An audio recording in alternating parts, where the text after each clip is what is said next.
Islam sangat menekankan pentingnya belajar, lebih kuat dibandingkan dengan agama lain. Hal tersebut nampak jelas pada wahyu yang pertama kali diturunkan Allah Ta'ala kepada Nabi Muhammad SAW di Gua Hira, yakni perintah kepada beliau untuk membaca. Untuk dapat membaca atau melafadzkan suatu bacaan, seseorang harus memiliki kemampuan mengkoordinasikan antara sesuatu yang dilihat atau didengar dengan orang atau alat bicara pada tubuhnya, dengan organ atau alat bicara pada tubuhnya. Organ tubuh yang memiliki kemampuan untuk mengkoordinasikan fungsi bicara tersebut tidak lain adalah otak. Koordinasi tersebut menempuh proses yang sangat kompleks yang melibatkan ratusan juta sel-sel saraf. Sebagaimana kita ketahui bahwa otak termasuk kepada sistem saraf pusat bersama dengan sumsum tulang belakang. Membaca adalah gerbang untuk mendapat ilmu pengetahuan, dan proses belajar tentu akan melibatkan aktivitas membaca.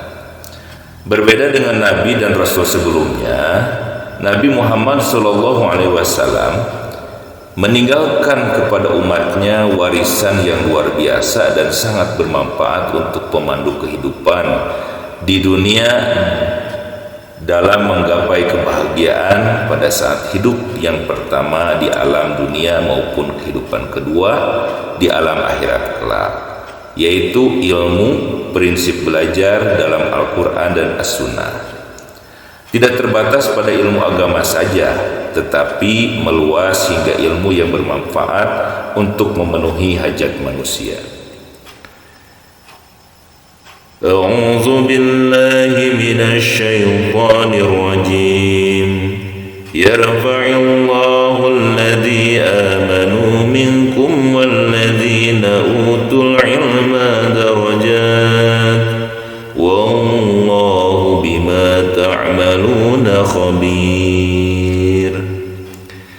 Niscaya Allah akan meninggikan orang-orang yang beriman di antara kalian, dan Dia meninggikan pula orang-orang yang diberi ilmu pengetahuan beberapa derajat, dan Allah Maha mengetahui apa yang kalian kerjakan. Quran Surat Al-Mujadilah ayat 11. Dalam hadis riwayat Ibnu Majah disampaikan, sesungguhnya aku mendengar Rasulullah SAW bersabda, tidaklah seorang yang keluar dari rumahnya untuk menuntut ilmu kecuali para malaikat akan mengepakkan sayap-sayapnya untuk orang tersebut karena ridho dengan apa yang ia kerjakan. Oleh karena otak memiliki peranan yang sangat vital dalam aktivitas pencarian dan pendalaman ilmu pengetahuan, maka sangatlah penting untuk menjaganya agar tetap berfungsi secara optimal. Setidaknya terdapat 9 langkah untuk memelihara kesehatan otak. Langkah-langkah tersebut adalah sebagai berikut. 1. Tidak berhenti belajar. Menurut Dr. Richard Restach dalam bukunya Older and Wiser mengutarakan bahwa pendidikan merupakan faktor yang sangat penting untuk mengoptimalkan potensi otak. Semakin banyak dipergunakan untuk belajar dan terus menambah keahlian, semakin menambah kemampuan proteksi otak di masa datang. Otak dan sel-sel sistem saraf berbeda dengan sel-sel tubuh yang lain. Meskipun sel-sel di otak tidak dapat beregenerasi, sel-sel di otak akan semakin bertambah, meningkat dan tajam kemampuannya apabila semakin sering digunakan. Karena semakin sering digunakan akan semakin bertambah synaptic connection, semakin tinggi aktivitas intelektual, Semakin banyak aktivitas belajar, maka akan semakin kuat dan cepat simulasi terhadap synaptic connection.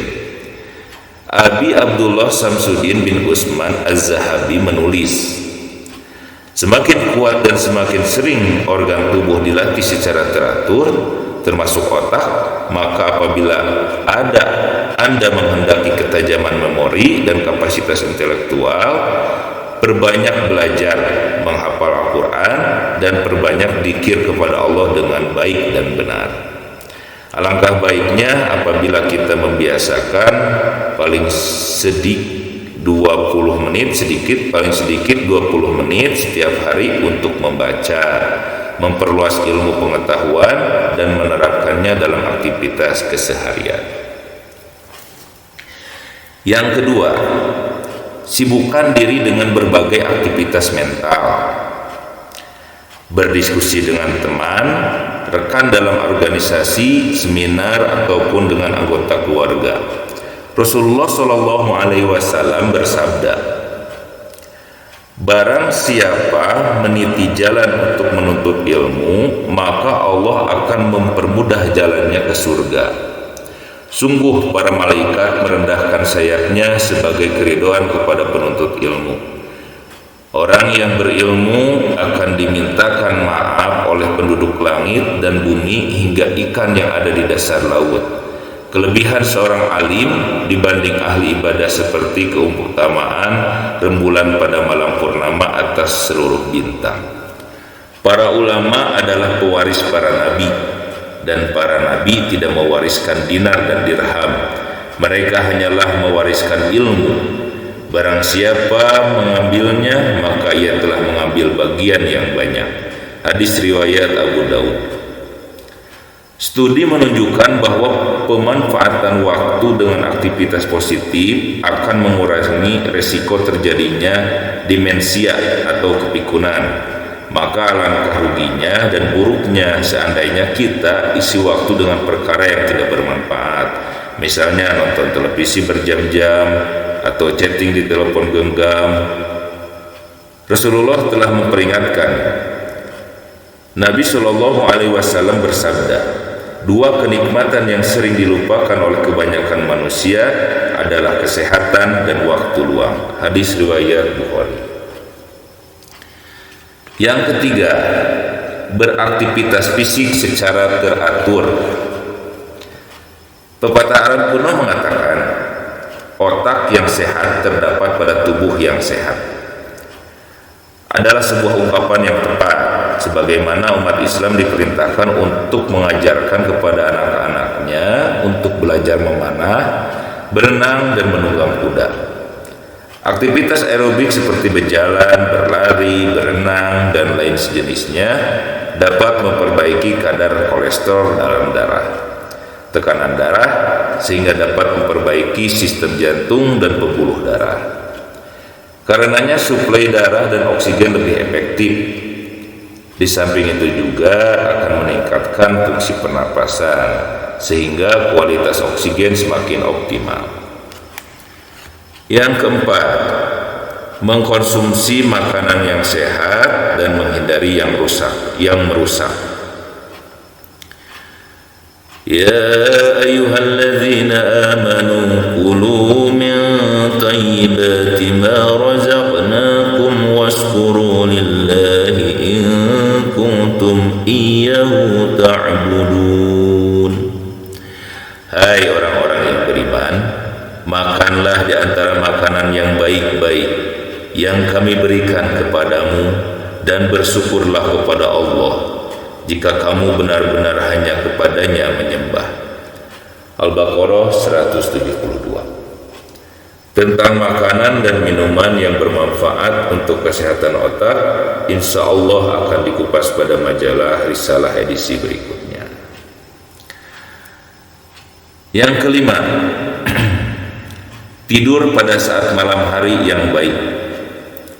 Tidur dapat memulihkan, mengisi dan membangun kembali area pada otak yang telah terkuras oleh aktivitas siang hari yang sangat melelahkan. Para ilmuwan percaya bahwa tidur dapat meregenerasi dan memulihkan energi sel-sel tubuh dan sel saraf. Pada saat tidur, aktivitas otak dan proses metabolisme tubuh menurun. Saat tidur, tekanan darah, detak jantung, dan frekuensi pernapasan lebih rendah daripada saat terjaga. Di samping itu, pada saat tidur disekresikan hormon pertumbuhan yang dapat membantu metabolisme protein, sehingga sangat bermanfaat untuk kesehatan tulang dan kulit. Tidur yang cukup dapat memelihara kekuatan daya ingat. Pada saat malam hari, pineal gland mensekresikan hormon melatonin. Hormon tersebut berpengaruh pada pola tidur dan juga melindungi sel-sel saraf saat malam hari. 2 jam sebelum waktu tengah malam tiba, otak mensekresikan dopamin, yaitu zat yang sangat dibutuhkan untuk peningkatan energi, motivasi, dan daya konsentrasi. Itulah mungkin salah satu hikmah dari tidak membiasakan diri tidur sebelum Isya. Sebagaimana Rasulullah SAW, beliau tidak menyukai tidur sebelum Isya. Yang keenam, menjaga status pikiran tetap positif. Penurunan fungsi dan kemampuan otak adalah kondisi yang banyak terjadi khusus pada saat lanjut usia. Hal tersebut dapat terjadi apabila otak tidak atau sangat jarang sekali digunakan untuk berpikir, membangun ide, meraih cita-cita, dan lain yang berhubungan dengan aktivitas pikiran positif. Oleh sebab itu sangatlah penting untuk tetap memelihara pemikiran yang positif sejak usia muda. Yang ketujuh, gunakan secara teratur untuk berpikir secara mendalam atau melibatkan hati. Berpikir secara mendalam merupakan yang sangat esensial untuk meningkatkan potensi otak. Allah Ta'ala memerintahkan untuk menghayati, memahami, dan beriman kepada ayat-ayat Al-Quran. Kitabun anzalnahu ilaika mubarakun liyadabbaru ayatihi wa liyatadhakkara ulul albab. Kitab Al-Quran yang kami turunkan kepadamu penuh berkah agar mereka menghayati ayat-ayatnya dan agar orang-orang yang berakal sehat mendapat pelajaran. Quran Surat Shad ayat 29. Di samping itu juga diperintahkan untuk selalu mempergunakan pikiran yang mendalam tanpa dibatasi waktu, tempat, dan kondisi. Sesungguhnya pada penciptaan langit dan bumi dan keajaiban-keajaiban yang terdapat pada keduanya serta pergantian malam dan siang dengan datang dan pergi serta bertambah dan berkurang menjadi tanda-tanda atau bukti-bukti atas kekuasaan Allah Subhanahu wa Ta'ala bagi orang-orang yang berakal. Artinya yang mempergunakan pikiran mereka, yakni orang-orang yang mengingat Allah di waktu berdiri dan duduk dan ketika berbaring. Artinya dalam keadaan bagaimanapun juga, dan mereka memikirkan tentang kejadian langit dan bumi untuk menyimpulkan dalil melalui keduanya akan kekuasaan Allah. Kata mereka, wahai Tuhan kami, tidaklah Engkau ciptakan ini, maksudnya makhluk yang kami saksikan ini, dengan sia-sia. Menjadi hal sebaliknya, semua ini menjadi bukti atas kesempurnaan kekuasaan-Mu. Maha suci Engkau. Artinya tidak mungkin Engkau akan berbuat sia-sia, maka lindungilah kami dari siksa neraka. Quran Surat Al-Imran 190-191. Yang kedelapan, melakukan aktivitas sosial dengan baik. Ikatan yang erat, keintiman yang penuh kasih sayang, rasa aman, kebersamaan dalam sebuah keluarga merupakan hal yang sangat diperhatikan dalam Islam. Dalam sebuah penelitian didapatkan hasil bahwa seorang anak yang dibesarkan dalam lingkungan keluarga yang baik memiliki kesehatan intelektual dan produktivitas yang tinggi. Demikian pula seorang yang telah menjelang usia lanjut apabila dibiarkan hidup sendiri tanpa dukungan dan perhatian keluarga akan lebih cepat mengalami penurunan kemampuan kognitif secara signifikan. Jelas Al-Quran telah menegaskan dalam surat Al-Isra ayat 23-24.